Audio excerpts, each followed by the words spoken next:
महिला सवाल पूछा, शादी हो गई? उसने कहा हाँ। कितनी? कितने पति हैं तुम्हारे? कितने पति तुम्हारे?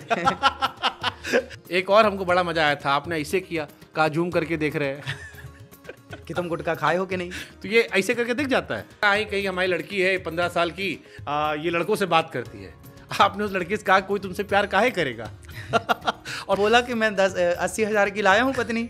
तो मैंने कहा भाई 1.5 लाख की मिलती है, थोड़ा ब्रांडेड ले आता, लोकल ले आया होगा। तो जब 80,000 की ले आए हो तो इससे महंगी भी थी क्या? किसी आदमी को मारना है तो आमरस पिला दो और फिर कोको कोला पेप्सी दे दो।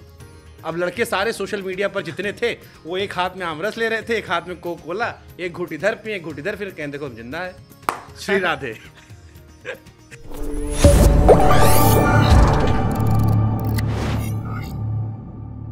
एक बड़ा फनी रील वायरल हुआ। एक महिला आई कहीं हमारी लड़की है 15 साल की, ये लड़कों से बात करती है। आपने उस लड़की से कहा कोई तुमसे प्यार काहे करेगा?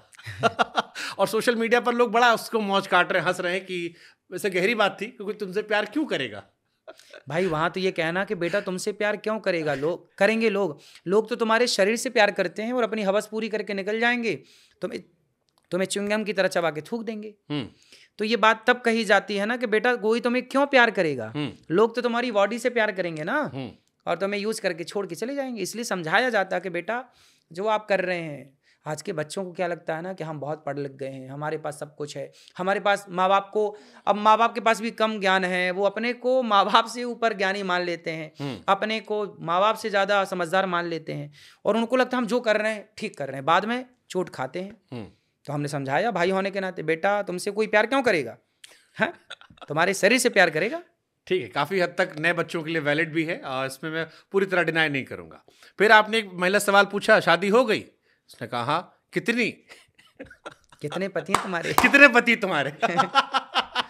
अब महाराज जी इसका कॉन्सेप्ट क्या था, कितने पति हैं तुम्हारे? भाई उन्होंने सवाल किया था ना मेरे से, मैं क्रॉस क्वेश्चन करता हूँ, जैसे आपको भी सारे रील याद है अपने? मैं क्रॉस क्वेश्चन करता हूँ, मैं जितना बोलता हूँ पूरा याद रखता हूँ। हाँ, गजब। मैं सालों साल पहले जो बोला हूँ मुझे याद है। बहुत बढ़िया। हाँ, मैं अब इसलिए मैं दूसरे पे काम नहीं करता, अपने पे काम करता हूँ, अपने पे रिसर्च करता हूँ। हाँ, तो कितने पति हैं तुम्हारे, क्या इसके पीछे? उन्होंने मेरे से सवाल पूछा कि महाराज जी मैं क्या उनको भगवान मान लूं? उनको मतलब थर्ड पर्सन को, तीसरे को। मैंने कहा ये बताओ किसी को भी भगवान क्यों मान लोगी आप? भाई भगवान सब थोड़ी हो सकते हैं, सब तो भगवान नहीं हो सकते ना। तो मैंने कहा कि तुम्हारे पति कितने हैं? बोले 1। मैंने कहा 2 हो सकते हैं? बोले फिलहाल तो नहीं। तो मैंने कहा भविष्य में? बोले भविष्य में भी नहीं। मैंने कहा जब फिलहाल में तुम्हारे 2 पति नहीं हो सकते, भविष्य में 2 पति नहीं हो सकते, तो भगवान भी फिलहाल में ना 2 है ना भविष्य में 2 होंगे। ईश्वर एक है, एको ब्रह्म द्वितीयो नास्ति। ईश्वर एक था, एक है, एक रहेंगे, दूसरे कैसे होंगे? तो मैं हमेशा, मेरे तरीका काम करने का थोड़ा अलग है, मैं क्रॉस क्वेश्चन करके उनके प्रश्न का उन्हीं के प्रश्न से उत्तर देने की कोशिश करता हूँ। और इसी वजह से आप वायरल हो गए, दबा के वायरल हुए हैं। ये आखिरी वाला कॉन्सेप्ट के लिए हम भी ताली बजाएंगे, बढ़िया आपने जवाब दिया, मजा हमको आया। लेकिन फिर हमको एक सवाल याद आया। देखिए बीवियों पे कितने सवाल आपके यहाँ आते हैं, सारे सवाल घूम टहल के बीवी चलता है।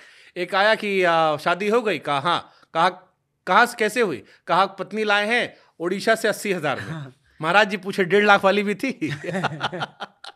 1.5 लाख वाली ज्यादा चलेगी। अब उन्होंने बात ही हंसी की, तो मैंने भी थोड़ा कहा चलो हंस लेते हैं, सबको हंसा देते हैं। तो ये 1.5 लाख वाले बेहतर होती?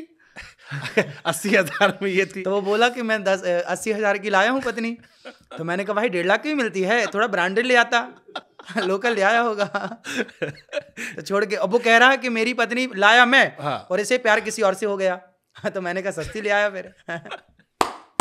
तो ये महाराज जी जितने कथावाचक हैं जो व्यास सीट पे बैठते हैं आमतौर पर बड़े गंभीर होते हैं। आपकी ये अदाएं जो है ये बहुत लोगों को पसंद भी आ रही है, लोग सुन भी इसीलिए रहे हैं, शायद इतनी सारी रील वायरल हो रही है। बट आप फिर कई सीरियस लोग पूछते हैं कि ये सब बातें व्यासपीठ पे शोभा देती है? फिर ये भी सवाल आता है। वो व्यासपीठ नहीं होती, जो प्रश्नोत्तरी होती है ना, वो व्यास गद्दी के नीचे उतर के बाद में होता है। जैसे भी आपका एक हम चल रहे हैं काम, वो व्यास गद्दी अलग होती है और ये तो प्रश्नोत्तरी एक अलग होती है। तो हंसी मजाक का एक माहौल होता है और हंसने मुस्कुराते में आपके प्रश्न का उत्तर देना होता है। ठीक बात।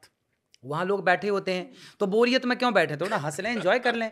और वो एंजॉय कैसे करेंगे? जब आप कोई सवाल पूछेंगे तो आपके प्रश्न में ही उनको हंसाना है। हाँ, देखो वो बहन भी हंस रही है वहाँ बैठे बैठे। हाँ। तो अब जैसे एक ठीक ठाक हेल्दी लड़की थी, हाँ। उसने कहा कि हमको हनुमान जी पसंद है। कि हाँ तुम भी तो हनुमान जैसी लगती। तो ठीक है, अब इसको बाहर लोग बॉडी शेमिंग वोमिंग कहते हैं, हालांकि वहां सब मौज काट लिए, हाँ। सब हंस रहे थे, वो लड़की भी हंस रही थी, लेकिन बाहर कोई बोल दे तो लोग कहेंगे यार बॉडी शेमिंग कर रहे हो तुम, हमको चिढ़ा रहे हो। ना ना, वो तो देखो सब जो भक्त लोग होते हैं ना, हाँ। वो समझते हैं मेरे स्वभाव को, हाँ। कि महाराज जी थोड़ा हंसेंगे, थोड़ा हंसाएंगे और फिर उत्तर देंगे। एक और हमको बड़ा मजा आया था, आपने ऐसे किया, कहा जूम करके देख रहे हैं कि तुम गुटखा खाए हो कि नहीं। तो ये ऐसे करके दिख जाता है। आप देखिए, आप ऐसा करके देखेंगे, हमारे वृंदावन में ना ठाकुर जी हैं, भगवान हैं मंदिर में, वो छोटे से हैं, तो आप उन्हें कैसे देखेंगे, वो ऐसे में देखेंगे नहीं ठीक से, फिर उनको ऐसे देखना पड़ता है। ऐसे जब आप देखेंगे ना, आप खुद प्रैक्टिकल करिए, जब आप ऐसे करेंगे ना तो अपने आप आपकी नजरें केंद्रित होती हैं। लेकिन जो आपने कहा जूम करके देख रहे हैं। हाँ, तो वही है ना, हमको जूम करना समझ नहीं आया। मोबाइल में तो हम ऐसे कर देते हैं, जूम हो जाता है, ऐसे करके जूम नहीं आया। आप ऐसे करके देखिए, बिल्कुल क्लियर। ये तो फोकस क्लियर हो गया ना। हाँ, बाकी जूम वाली बात मौज काट के। अच्छा, एक आपका और गजब कॉन्सेप्ट वायरल हुआ था कि किसी आदमी को मारना है तो आमरस पिला दो और फिर कोको कोला पेप्सी दे दो। अब लड़के सारे सोशल मीडिया पर जितने थे, वो एक हाथ में आमरस ले रहे थे, एक हाथ में कोको कोला, एक घूंट इधर पिए, एक घूंट इधर, फिर कहें देखो हम जिंदा है। ऐसा है, देखिए आपने सुना होगा कि शहद और घी दोनों अमृत हैं, पर दोनों को एक साथ लेने से पॉइजन बनता है, सुना है आपने? मतलब कई सारी चीजें ऐसी जिनको मिला के पियो। हाँ, वही है। तो ये सब चीजें भले के लिए समझाई जा रही हैं कि भाई आप दोनों को एक साथ मत लीजिए। लेकिन आपका 1 घंटे में निपट लेगा वो है, आपका 1 घंटे में निपट जाएगा। तो पॉइजन तो है। ये तो आपने भी सुना होगा ना, घी और शहद दोनों को एक साथ नहीं लेना चाहिए। आप कह रहे हैं तो हम मान ले रहे हैं आपकी बात सुन के। हाँ, ऐसे ही है, कुछ चीजें हैं जो हमें नहीं लेना चाहिए एक साथ, पर अब ले रहे हैं। भाई वो तो हमने आपके स्वास्थ्य के लिए बोला, आपको मरना ही है तो मरो, हमें क्या दिक्कत है।